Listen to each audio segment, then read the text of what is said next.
Chcę obronić słowo nie wiem.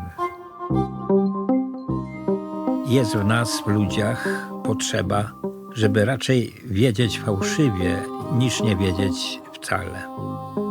I dlatego słowo nie wiem trzeba docenić. Często powtarzam, że lubię nie wiedzieć, bo gdy wiem, mam przed sobą jedną możliwość, która przecież może okazać się fałszywa. A gdy nie wiem, przede mną roztacza się całe pole rozmaitych możliwości.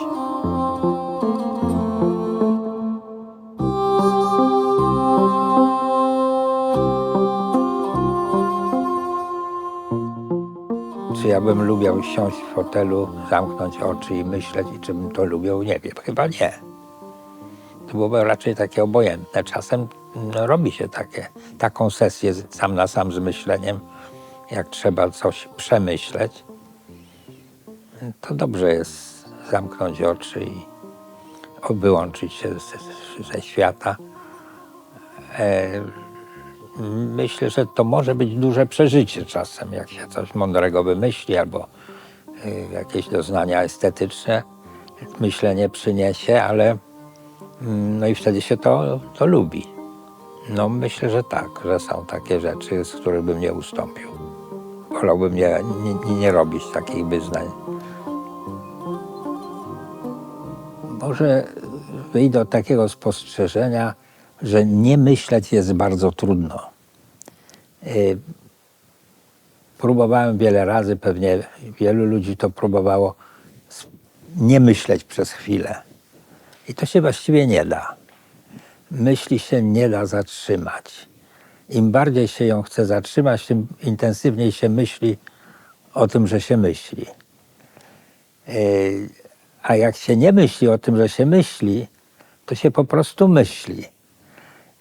I myślenie to jest jedna z tych rzeczy, którą każdy zna doskonale, dopóki się ktoś o to nie zapyta. Sądzę, że, chciałem powiedzieć myślę, że, ale to już by była jakaś zakrętka myślowa. Więc sądzę, że myślenie jest częścią świadomości. Kto nie jest świadomy, to nie myśli. A jeśli ktoś myśli, no to właśnie eksploatuje swoją świadomość. Nie wiem, czy przypadkiem nie należałoby tu postawić znaku równości pomiędzy myśleniem i świadomością, a w każdym razie jest to coś bardzo bliskoznacznego. I jeżeli tyle wysiłku się poświęca w naukach kognitywnych, żeby coś mądrego powiedzieć o świadomości, to tym samym to dotyczy myślenia, choć na to rzadko się zwraca uwagę, że myślenie i świadomość to jest prawie to samo. Mało kto wpłynął na nasze myślenie o myśleniu tak bardzo jak Kartezjusz. Kto nie słyszał o jego najważniejszych doktrynach? O słynnym myślę, więc jestem. O metafizycznej przepaści, którą wykopał między ciałem i umysłem oraz między ludźmi i zwierzętami. Dla Kartezjusza myślenie i racjonalność były najważniejszymi wyznacznikami człowieczeństwa. To właśnie nasza zdolność do świadomego myślenia, kontemplacji idei w teatrze umysłu, świadczy o tym, że jesteśmy ludźmi. I choć przeżywamy emocje i doznajemy uczuć, jesteśmy przede wszystkim substancjami myślącymi. Wszystkie nasze rozważania o tym, czym jest myślenie, toczą się w cieniu kartezjańskiego cogito ergo sum. Oczywiście na myśl przychodzi. Nasz język jest cały przesiąknięty myśleniem, jak widać. Na myśl przychodzi Kartezjusz z jego myślę, więc jestem. Według Kartezjusza to miała być zasada, taki naczelny aksjomat, co do którego nie można powątpiewać i z którego jego zdaniem można wydedukować wielkie połacie filozofii. A ja myślę, że to nie tyle jest jakiś aksjomat, tylko to jest właściwie taka trochę uwikłana definicja istnienia. Myślę, więc jestem. Skoro jestem, to myślę w sensie istnienia świadomego, ludzkiego, a jeśli jestem, no to myślę, więc tu jest wynikanie jakby w dwóch kierunkach, czyli równoważność. No ja myślę, że na tych stwierdzeniach wypada poprzestać, bo no to może stanowić jakiś, to co powiedziałem, punkt wyjścia do głębszych refleksji, ale może to jest zadanie dla kognitywistów. Myślenie nierozerwalnie związane jest z językiem. Gdy filozofowie i metodolodzy pouczają nas, jak poprawnie myśleć, skupiają się na tym, jak jasno formułować przesłanki rozumowania, kiedy wniosek wynika logicznie z przesłanek i jak unikać typowych błędów logicznych. Można wręcz odnieść wrażenie, że myślenie poza językiem, jeśli jest w ogóle możliwe, jest czymś gorszym, żeby nie powiedzieć szkodliwym. Tylko dzięki językowi potrafimy myśleć nad skomplikowanymi kwestiami, rozwiązywać wspólne problemy i budować złożone teorie. Zagadnienie jest takie, czy myśli się słowami, czy też jest jakieś myślenie pozajęzykowe, obrazowe, czy jakieś jeszcze inne. I przyznam się, że mnie te zagadnienia interesowały, jak byłem bardzo młody. To doświadczenie z niemyśleniem to ja robiłem jeszcze chyba w szkole co najmniej średniej. I też zastanawiałem się nad tym, czy się myśli słownie. Jeśli to myślenie ma być jakieś takie bardziej uporządkowane, logiczne, to ono jest ubierane w słowa. I co ciekawe, w jakim języku się myśli. Myśli się w języku swoim native, narodowym, takim, w którym się narodziło i uczyło jako dziecko. To najczęściej, ale jak się długo przebywa w jakimś kraju, to czasem się złapie na tym, że się zaczyna myśleć przynajmniej na jakieś tematy w obcym języku. Więc na pewno myśl się ubiera w słowa. I słowa jakoś myśli porządkują. Gdy się tak przypatrzy tym swoim myślom, to one często są bardzo chaotyczne, jakaś taka bezbrana rzeka. Może nie bardzo taki rwący górski potok, bo to by było już niebezpieczne, jakby tak to myśl wyglądała. Trzeba by iść do psychiatry, ale jakiś taki nieuporządkowany trochę nurt rzeki. I żeby to jakoś opanować, to właśnie ujmuje się w słowa. Ale sądzę, i to tak z dużą dozą pewności, że myśli się również poza słowami.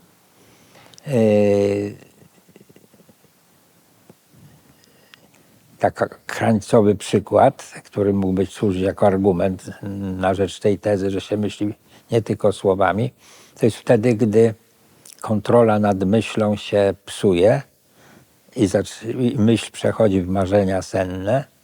Marzenia senne są raczej obrazami niż słowami, rzadko kiedy słowami. Matematyka od tysięcy lat stanowi wzorzec racjonalnego myślenia. Jeśli gdzieś myślimy jasno, to na pewno w matematyce, a wielcy matematycy wprawiają nas w zachwyt swoimi umysłowymi zdolnościami. Matematyka ma jeszcze jedną ważną cechę. Jej ustalenia charakteryzują się pewnością. Jeśli uda nam się znaleźć dowód twierdzenia matematycznego, to mamy pewność, że twierdzenie to jest prawdziwe. Takiej pewności nie ma w innych naukach, a tym bardziej w naszym codziennym doświadczeniu. Jeśli myślenie osiąga gdzieś perfekcję, to właśnie w matematyce. Ale wyobraźmy sobie inną sytuację. Robię jakieś zadanie, czy rozwiązuję problem, zwłaszcza z geometrii. To wtedy nie myślę słowami, tylko raczej widzę obraz. Widzę ten trójkąt równoramienny, z którym tam się coś dzieje, jakaś go prosta przecina i tak dalej. To wtedy wyraźne to jest myślenie słowami. A gdy myślę o strukturach niegeometrycznych, takich bardziej abstrakcyjnych, jakieś abstrakcyjne algebry czy coś w tym rodzaju, to tam nie ma takich ostrych obrazów, ale są jakieś takie kontury, te struktury matematyczne, przynajmniej w moim psychologicznym odczuciu, są podobne do jakichś struktur, jakichś łuków gotyckich. Coś takiego jak w tej sali na narożniki, tylko tutaj są takie bardziej ozdobne, jakby barokowe. Natomiast w matematyce to raczej surowe jest. Raczej takie gotyckie albo romańskie nawet. Z tym, że rozmyte trochę. To nie ma ostrych konturów. Z tym, że to, co teraz mówię, to jest psychologia poznania matematycznego. Są matematycy, którzy nie myślą obrazami. Próbowałem z nimi rozmawiać. Był taki matematyk, profesor Schinzel, bardzo wybitny matematyk. On jest specjalistą od teorii liczb. I on przyznał, że on nie ma zupełnie wyobraźni geometrycznej, natomiast potrafi z liczbami cuda robić. Ja potrzebuję kartki papieru, żeby 2 czterocyfrowe liczby do siebie dodać, a on takie rzeczy robi błyskawicznie i widzi związki między liczbami rozmaite. Ale jak się go pytałem, jak on to widzi, to on mówi, że on nie widzi, jakoś tak wie. Więc ta myśl ma tajemnice przeróżne. Często przeciwstawiamy sobie ścisłowców i humanistów. Matematyk robi rzeczy, które rasowy humanista uznaje zwykle za niezrozumiałe, albo przynajmniej niepotrzebnie trudne. Umysły ścisłe nie lubią z kolei niejasności i metafor, których pełne są teksty humanistów. Można wręcz powiedzieć, że w kulturze współistnieją dwa plemiona, zwykle nie wykazujące żadnego zainteresowania dla działań drugiej strony. Czy tak musi być? Czy nie można czerpać z obu źródeł, wzbogacając w ten sposób swoje rozumienie świata? Ja na przykład nie lubię pisać tekstu humanistycznego na komputerze. Ten komputer mi przeszkadza po prostu. Ja lubię, to jest pewnie kwestia przyzwyczajenia, bo większą część mojego życia nie było komputerów i pisało się w zeszycie. Ja tak piszę, że mam zeszyt przed sobą, przeważnie zeszyt, czasem jakiś blok, i długopis albo wietrzne pióro. Wietrzne pióro było nawet lepsze, tylko że z nim są większe kłopoty, bo często cieknie, plami i tak dalej. Natomiast długopisy, jeśli jest dobry, to nie ma tych problemów. Więc mam przed sobą zeszyt i w ręku długopis. I wtedy jest kwestia, powiedzmy, że piszę rozdział do jakiejś książki. Wiem, co było przedtem. Mgliście wiem, co ma być potem. I szukam słowa czy zdania, żeby przelać je na papier. To nie jest takie proste. Czasem idzie to łatwo, że te zdania płyną same. Tak czuję, jak przez ten długopis na zeszyt to spływa. Ale kiedy indziej trzeba myśleć, jak to zdanie ma wyglądać, zanim się je przeleje na papier. I muszę przyznać, że w miarę upływu czasu, gdy się robię starszy, to coraz trudniej to przychodzi. To znaczy coraz rzadziej jest tak, żeby mi się samo pisało. Tylko trzeba się wysilić, żeby to zdanie ułożyć. I to czasem wymaga dużego wysiłku. Nie wychodzi, nie podoba mi się. Rzadko kiedy skreślam, jak już coś napiszę. Ale zanim zacznę pisać, to zdanie muszę mieć w głowie jakoś.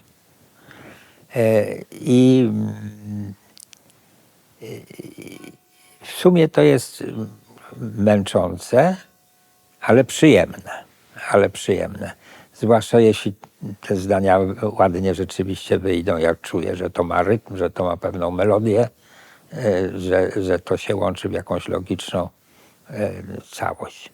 I to jest zupełnie inne doświadczenie niż w matematyce. Mnie się wydaje, że myśleć racjonalnie to znaczy umieć odczytywać wynikanie. Jeśli mamy przesłanki i wniosek, ten wniosek wynika z przesłanek, to racjonalność się mieści nie tyle w przesłance czy w przesłankach, ile właśnie w wynikaniu. Proszę zwrócić uwagę, że w logice nieważna jest treść przesłanki, tylko sama struktura rozumowania, czyli właśnie wynikanie. Są ludzie, którym nie wynika i wtedy nie ma dyskusji.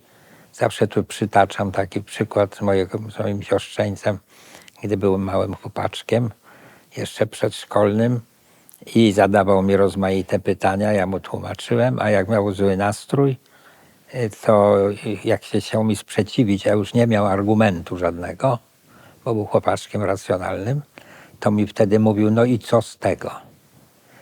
2 plus 2 jest ile? Ja mówię 4. No i co z tego? 2 i 2 jest cokolwiek i lampa. I wtedy nie ma dyskusji, bo mu nie wynika i ja nie mogę odpowiedzieć mu na to. Więc to wynikanie jest bardzo istotne. Współczesna psychologia zrobiła wiele, by pokazać, że racjonalne myślenie jest trudne. Błyskawicznie pożera nasze zasoby poznawcze i energetyczne. Umysł nie lubi się przemęczać. Często woli zaakceptować pierwsze z brzegu przekonanie, niż rozważać konkurencyjne hipotezy. Woli pójść za głosem tłumu, niż poddać jakiś pogląd krytycznej analizie. Popełnia też błędy poznawcze i to w systematyczny sposób. Nie radzimy sobie najlepiej z szacowaniem prawdopodobieństwa, a najmniejsza perturbacja, na przykład usłyszane przypadkowe słowo, może zaburzyć nasz proces myślowy. Czy zatem na pewno jesteśmy zwierzętami racjonalnymi? Trudno jest myśleć nieracjonalnie, aczkolwiek bardzo wielu ludziom to się świetnie udaje. Dlaczego jest trudniej myśleć nieracjonalnie? Bo racjonalność jest czymś naturalnym. No wiesz, te 2 plus 2, no to musi być 4, to każdy normalny człowiek to jednak widzi. No to jest przykład klinicznie prosty. Ale w bardziej skomplikowanych sytuacjach to racjonalność jest naturalna. Natomiast jeżeli powiedzmy ty masz w wyborach 80%, a ja mam 20%, ale ja i tak wygrywam, no to jest trudno taki wniosek wypowiedzieć, bo jest irracjonalny. Jeśli będziemy zwracać uwagę na wysiłek, to racjonalność może być trudna. Człowiek po godzinie pracy nad matematyką jest zmęczony i boimy się tego, nie chcemy zmęczenia i to uważamy za trudne. Natomiast jak chcemy scharakteryzować naukę humanistyczną i ścisłą pod kątem metodologicznym, to przy ścisłych jest łatwo, a przy humanistycznych właśnie trzeba się namęczyć, żeby coś mądrego powiedzieć. Często podziwiamy wyrafinowane teorie i subtelne wywody, ale znacznie częściej śmiejemy się z przejawów głupoty. Jesteśmy na nią, jak się wydaje, szczególnie wyczuleni. Bez głupoty nie byłoby kabaretu, komedii i opowiadanych znajomym dowcipów. Można wręcz przypuszczać, że ten detektor irracjonalności to ważny mechanizm umysłowy, który służy przypominaniu nam, jak ważne jest racjonalne myślenie i postępowanie. Jeden trafny dowcip może dać nam więcej niż lektura grubego podręcznika do logiki. Człowiek ma chyba ewolucyjnie zakodowaną taką zdolność mimiki, upodobania się do otoczenia, żeby się nie wyróżniać.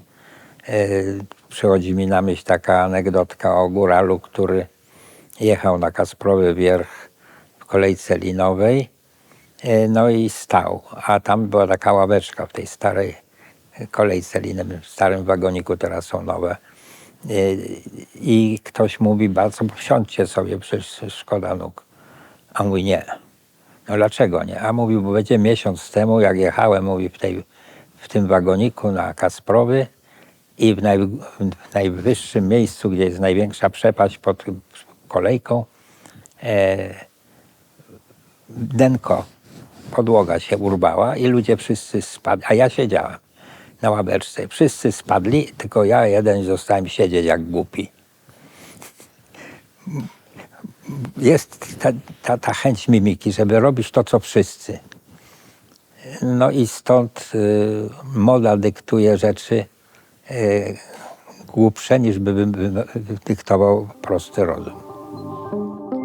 Jedna z największych tęsknot człowieka, wyrażana często i dobitnie przez najważniejszych filozofów Zachodu, to tęsknota za pewnością. Poczucie pewności zapewnia nam bezpieczeństwo poznawcze. Sprawia, że nasz obraz świata jest stabilny i spójny i pozwala skutecznie w tym świecie działać. Od wieków wynajdujemy metody, które zbliżają nas do uzyskania pewnej wiedzy o rzeczywistości. Od wieków powracamy do marzenia, by skonstruować doskonały, precyzyjny język, w którym da się wypowiedzieć wszystkie prawdy o świecie. Od wieków z uporem poszukujemy trwałych i niewzruszalnych fundamentów wiedzy. Jak je znaleźć? Gdzie szukać? No tu się trzeba chyba cofnąć do Arystotelesa, który zarysował program odpowiedzi na to pytanie, że trzeba sformułować wyjściowe założenia, które nazwijmy sobie roboczo aksjomatami, czy pewnikami. Aksjomatami dzisiaj się raczej nazywa.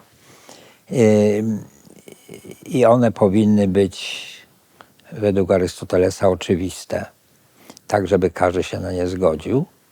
No a potem z nich trzeba wydedukować całą resztę. Tych aksjomatów musi być tyle, żeby się z nich dało coś nietrywialnego wydedukować. No i wiadomo, że on próbował ten swój projekt zrealizować na terenie filozofii.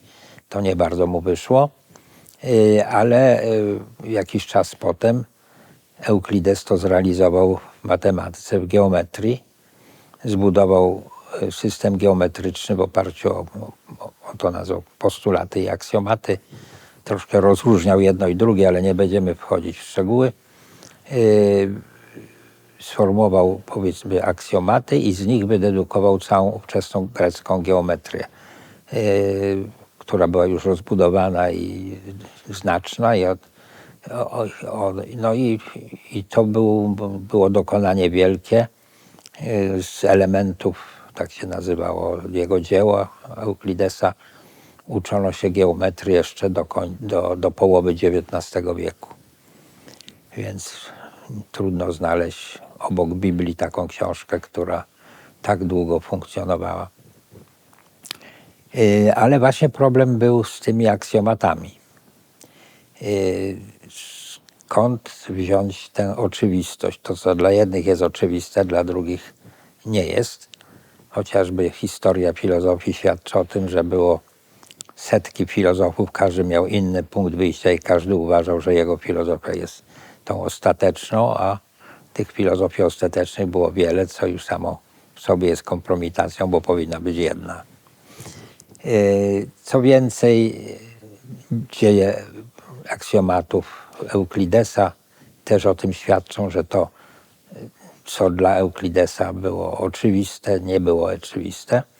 No, Euklides wybrał rzeczywiście zdania do na aksjomaty, które wydawało się, że nikt nie podważy. Na przykład jeśli mamy 2 punkty różne od siebie, to przez nie może przeprowadzić tylko jedną prostą. No, umysł to widzi i widać, że tego nie można inaczej zrobić, że do danej prostej jest tylko i punkt leżący poza nią jest tylko jedna równoległa.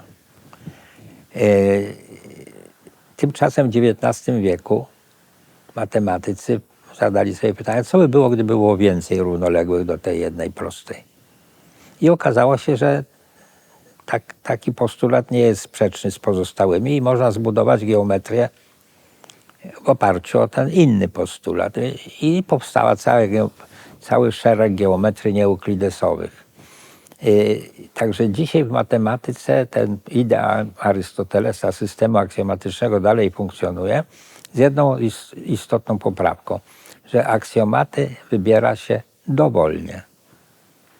One muszą być ze sobą niesprzeczne, musi ich być tyle, żeby z nich wynikało to, co trzeba, ale nie muszą być oczywiste, bo oczywistość jest nieoczywista. W filozofii jest taka tendencja, żeby zbudować filozofię i w ogóle naukę na takich niepodważalnych fundamentach. Jak wspomniałem, tych niepodważalnych fundamentów proponowano bardzo wiele no i po prostu dotychczas nie ma takiego systemu, na który by się wszyscy zgodzili. A zatem być może ta idea budowania na fundamentach nie jest właściwa. Jednym z najważniejszych wyzwań intelektualnych XX wieku było niewątpliwie twierdzenie Gödela. Głosi ono, że jeśli mamy wystarczająco bogaty system formalny, taki, który zawiera arytmetykę, to systemu tego nie można w pełni zaksjomatyzować. Niezależnie ile i jakie aksjomaty sformułujemy, będą istnieć takie prawdy, których z tych aksjomatów nie da się wywieść. To oznacza, że istnieją takie prawdziwe zdania, których nie da się wewnątrz danego systemu udowodnić. Twierdzenie to wywołało ogromną debatę wśród logików i filozofów. Niektórzy twierdzili nawet, iż stanowi ono argument przeciw poglądowi, że umysł ludzki jest jedynie skomplikowaną maszyną, bo potrafi intuicyjnie dochodzić do prawd, których nie potrafi udowodnić, rozumując krok po kroku. Jednak nawet jeśli ten wniosek idzie za daleko, twierdzenie Gödela niewątpliwie mówi coś ważnego o naturze umysłu i myślenia. Jaką ja wyciągam lekcję z tych twierdzeń Gödela? Że matematyka nie przestała być nauką ścisłą. Dalej jest ścisłą, tylko matematyka to jest wielką strukturą struktur. Jeśli bierzemy jakiś mały wycinek matematyki, powiedzmy mniejszy niż arytmetyka, to możemy zaksjomatyzować, wszystko gra dobrze. Jak go rozszerzamy trochę, to wchodzą takie zdania, które już nie grają z tamtymi. I rodzą się właśnie te gödelowskie problemy.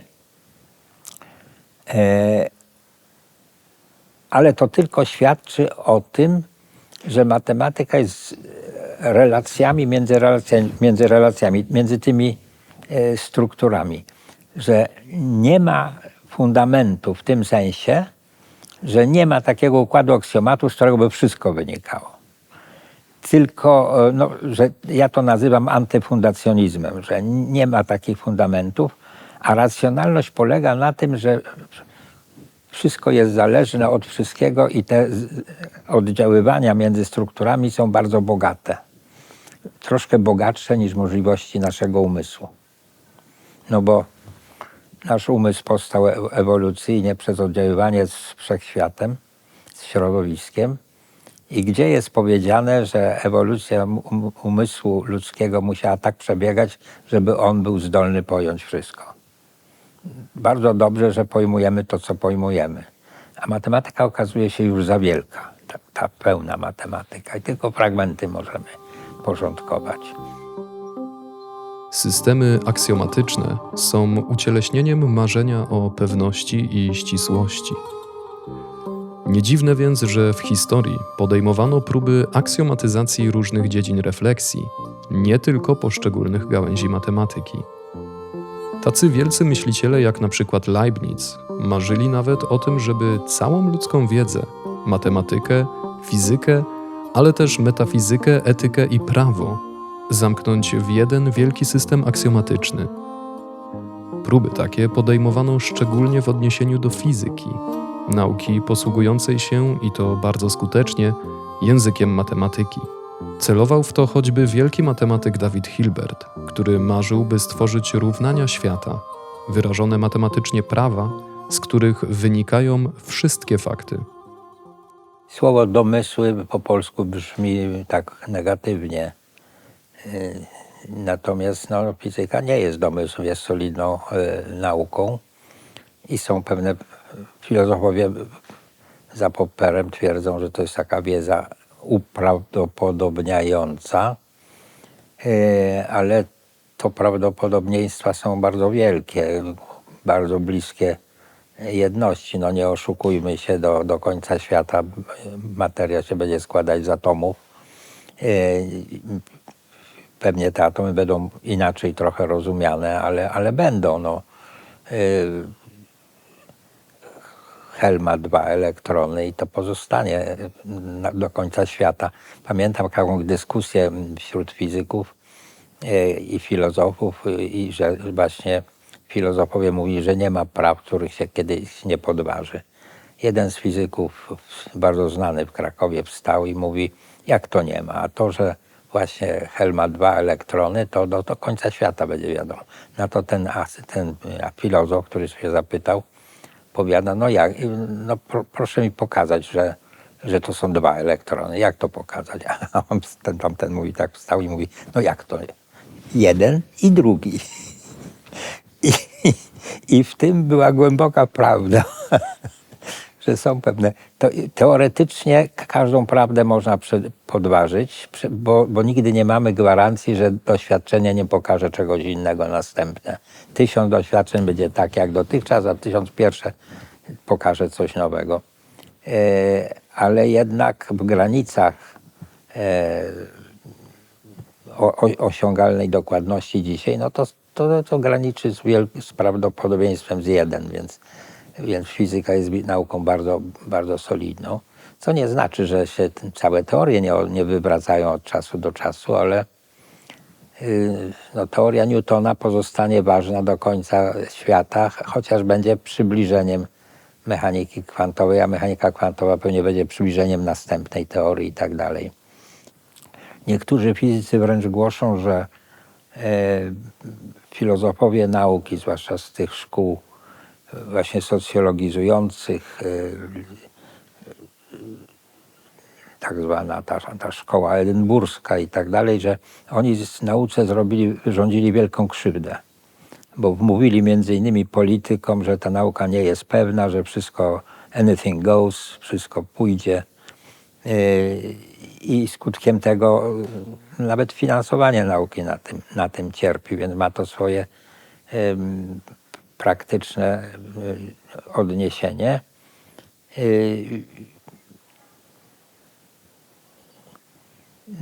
Głupota często bardzo kosztuje.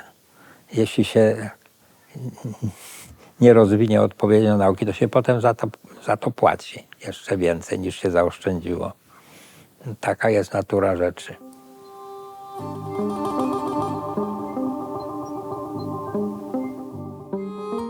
Wir müssen wissen, wir werden wissen. Musimy wiedzieć, będziemy wiedzieć. To słynne zdanie, które matematyk David Hilbert wypowiedział w wykładzie radiowym w 1930 roku. W ten sposób protestował przeciwko tezie innego wykładu, Emila Dubois-Raymonda z 1872 roku o granicach poznania przyrody, gdzie pada równie słynne zdanie ignoramus et ignorabimus. Nie wiemy i nie będziemy wiedzieć. Są to tylko 2 epizody z długiej historii intelektualnego sporu o granice nauki. Jest w nas niewątpliwie wielki pociąg do wiedzy, dążenie do poznania prawdy, ale są też wątpliwości i pesymizm poznawczy. Czy możemy wiedzieć wszystko? A jeśli nie, to dlaczego? Filozofia grecka, a więc w ogóle europejska, zaczęła się od stwierdzenia Sokratesa: wiem, że nic nie wiem. No, Sokrates bardzo dużo wiedział, bo wiedział, czego nie wiedział. Bardzo ważną rzeczą w naszej wiedzy jest zdawać sobie sprawę z granic. Nauka ma granice. Te granice są różnego rodzaju, od właśnie finansowych i technicznych począwszy, a skończywszy na jakichś takich granicach metodologicznych. I to wiem, że nic nie wiem, no to jest oczywiście trochę powiedziane w ten sposób, żeby udramatyzować. Nie jest tak, że nic nie wiemy, tylko może, że w porównaniu z tym, czego nie wiemy, to to, co wiemy, to jest niewiele różni się od niczego.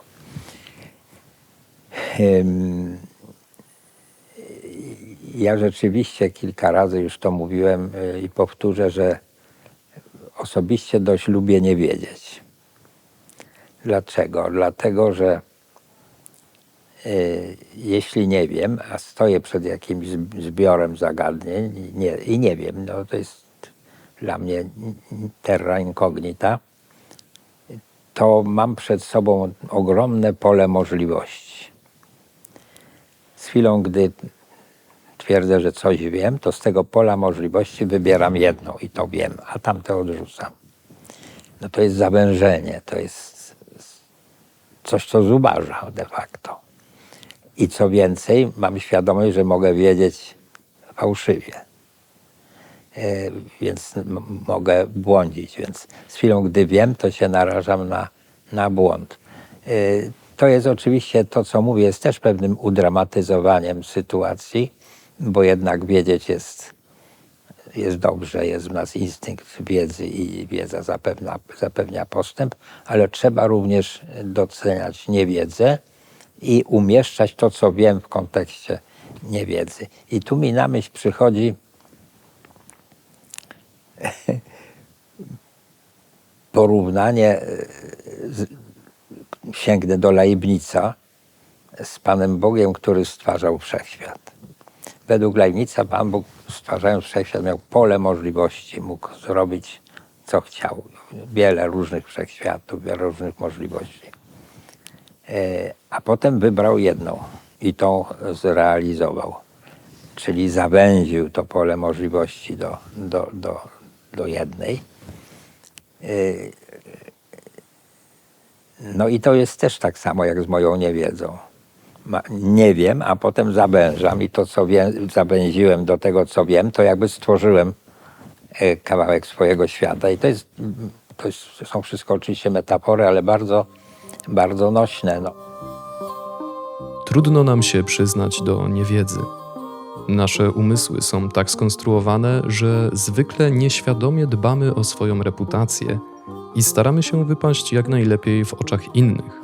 Do tego stopnia, że proste nie wiem nie chce nam przejść przez usta. Takie zachowania mają dobre uzasadnienie. Jak przekonują psychologowie i antropolodzy, nasza tożsamość i nasz dobrostan zależą w dużej mierze od relacji społecznych. Wolimy zatem dokonać uniku, albo wręcz konfabulować, niż przyznać się do niewiedzy.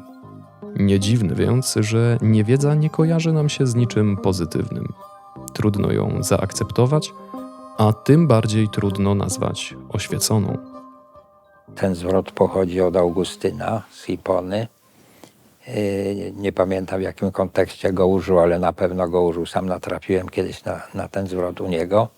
Potem chyba go powtarzali jeszcze inni, między innymi Bonaventura w średniowieczu, a karierę ten zwrot zrobił w pismach Mikołaja Skuzy, który napisał całą książkę pod tytułem De Docta Ignorantia, o uczonej niewiedzy. To jest zresztą bardzo ciekawa książka. w której Mikołaj Skuzy twierdzi, że najbardziej teologiczną nauką to nie jest teologia, tylko matematyka i próbuje właśnie różne ciekawe wnioski teologiczne z matematyki wyciągać. Zwłaszcza jego fascynuje pojęcie nieskończoności. I ta książka jest bardzo nowatorska właśnie nawet dla historii matematyki.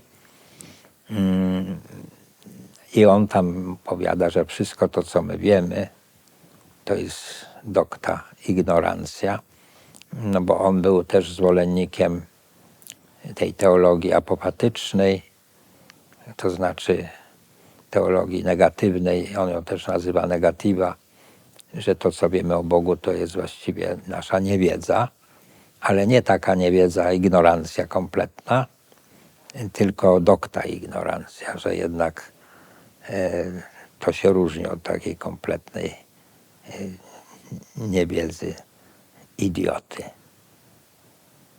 Tutaj może się odwołam do takiego myśliciela z kręgu właśnie egzystencjalnych myślicieli, Gabriel Marcel. On ładnie pisał o tajemnicy i to mi się podoba, to jego ujęcie. On uważał, że są takie tajemnice, o ile pamiętam, ale nie wiem, czy nie zmyślam trochę, on je nazywał zdegradowane. To są te tajemnice przez małe t, takie, które teraz nie wiemy, a potem się dowiemy.